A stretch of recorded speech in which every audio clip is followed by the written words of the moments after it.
Pessoal, hoje é dia de comentar sobre os filmes em alta. Eu vou citar os pontos positivos e os negativos, se for o caso, de 6 filmes na Netflix em 2021 que entraram recentemente no catálogo e já estão bombando, fazendo bastante sucesso com o público. E meu amigo, já deixa o like logo no início pra ajudar no nosso trabalho e se inscreve no canal pra mais conteúdo como esse, beleza? Sem mais, bora pra lista!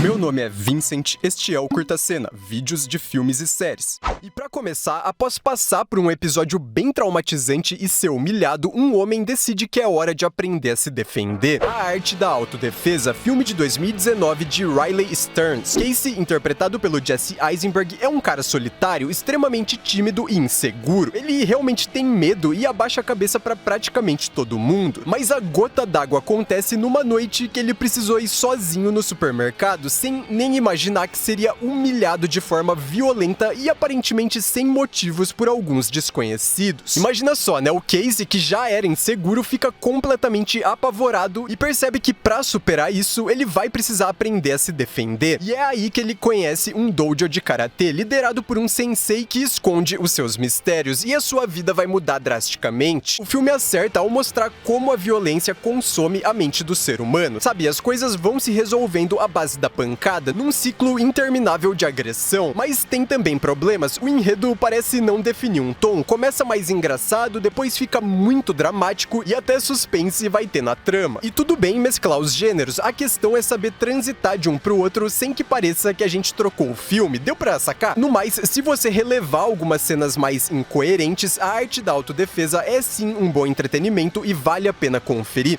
Na sequência, um casal em crise tem a vida totalmente alterada ao conhecer uma pessoa e se aproximar dela. Somos Todos Iguais, filme de 2017 de Michael Kearney. Baseado em uma história real, Ron, o Greg Kinnear, é um negociante bem-sucedido que vive uma vida luxuosa e tudo mais, porém, você vai ver, ele anda vacilando demais com a sua mulher. Deborah, a Renée Zellweger, extremamente decepcionada com a situação, resolve, em vez de arrumar uma briga imensa, dar uma segunda chance pro seu marido. Pra isso, convence ele a trabalhar voluntariamente junto com ela num abrigo para moradores de rua, como uma forma de se reaproximarem, e é lá que certo dia o casal vai se deparar com Denver, um desses moradores de rua que é visto como alguém bastante violento. As pessoas têm medo de se aproximar dele, porém a Deborah notou algo especial naquele homem e agora tá disposta a conhecer ele de verdade. É um filme de momentos bem sensíveis e comoventes, e uma coisa que me agradou bastante foi o roteiro questionar o ato da filantropia. Tipo assim, ele debate o que seria de fato ajudar alguém e não simplesmente fingir ajudar pra pagar de bom moço, sabe? Eu não senti que ninguém aqui foi endeusado, colocado como salvador, como ocorre nesses filmes. Tem também os seus clichês e as cenas mais piegas, que ficam tentando forçar o choro a todo momento, mas no geral é um bom filme.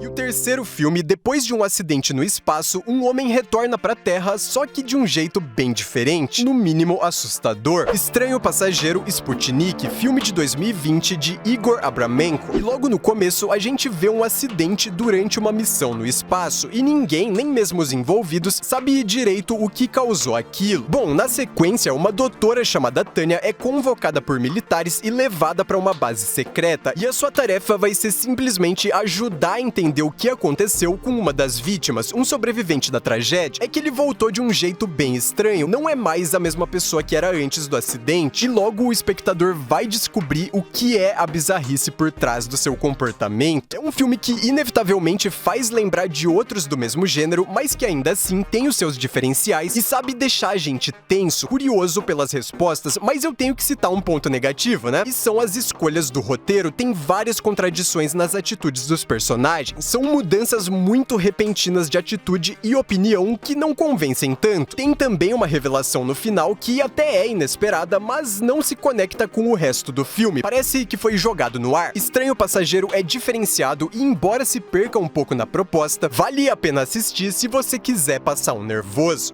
E o quarto certo filme, sem entender o que tá acontecendo, um turista se torna alvo de desconhecidos e agora precisa fugir. Beckett, filme de 2021 de Ferdinando Tito Filomarino. Beckett, o John David Washington, tava lá de boa na Grécia quando resolveu mudar sua rota e no meio da estrada, junto com a sua esposa April, a Alicia Vikander, acabou sem querer se envolvendo num episódio trágico. Só que essa primeira tragédia não vai parar por aí. Na verdade, ela vai desencadear uma perseguição contra o Beckett, que sem entender o motivo vai se tornar alvo de desconhecidos dispostos a acabar com ele. Simples assim. Primeiro, vamos falar dos méritos. A atuação do John David Washington é excelente, transmite perfeitamente o pavor que uma pessoa sentiria naquela situação. E é um filme bem movimentado, que vai direto ao ponto e não fica de muita conversa. Agora, os pontos negativos. Infelizmente, o filme promete muito, mas não cumpre tudo. O mistério criado é crescente, deixa a gente curioso, achando que vai chegar numa resposta satisfatória, mas o final eu achei um tanto superficial, fora que começa muito realista, mas aos poucos as cenas vão ficando exageradas e absurdas, como entretenimento pra desligar a mente e assistir só pra passar o tempo, até que Beckett é uma boa pedida, só não leve o filme muito a sério, ok?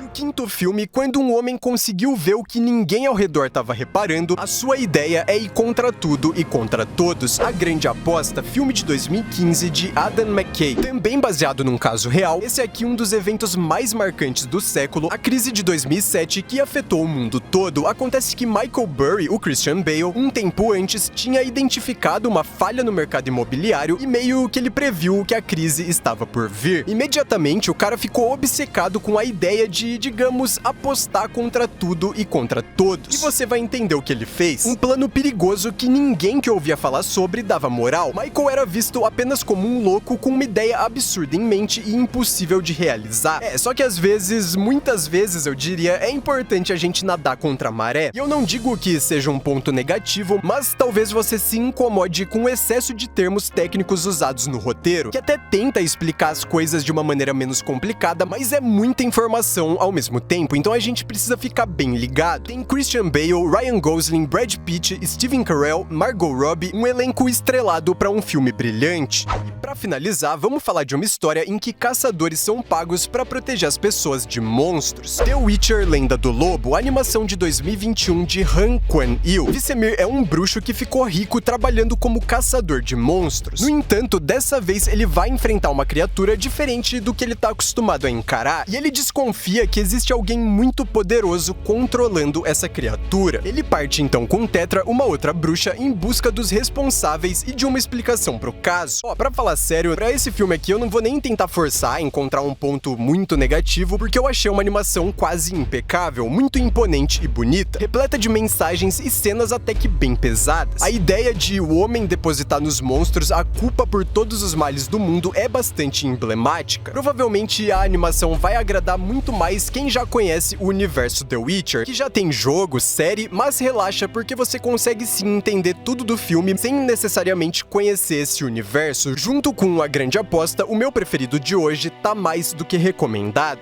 Gente, como eu sempre peço, deixem aí nos comentários a sua opinião sobre esses filmes de hoje. Eu sei bem que alguns dividiram bastante o público, eu mesmo esperava mais de alguns desses filmes, e até por isso eu achei importante pra hoje citar também os pontos negativos de cada um. É que assim, a ideia foi trazer pra lista só os filmes em alta, ok? Porque eu queria mesmo comentar sobre eles, mas estar em alta não significa que o filme seja uma obra-prima. Eu realmente acho que os 6 que foram citados têm sim os seus méritos e valem a pena ser vistos. Mas eu também não vou chegar aqui e falar que são filmes perfeitos e tals, porque alguns deles têm também as suas limitações e podem decepcionar quem assiste sem saber desses pontos negativos. Enfim, se eu te ajudei a saber mais sobre esses títulos, por favor, deixa o seu like, se inscreva no Curta Cena. Por hoje é isso, agora eu vou indo e até mais ver.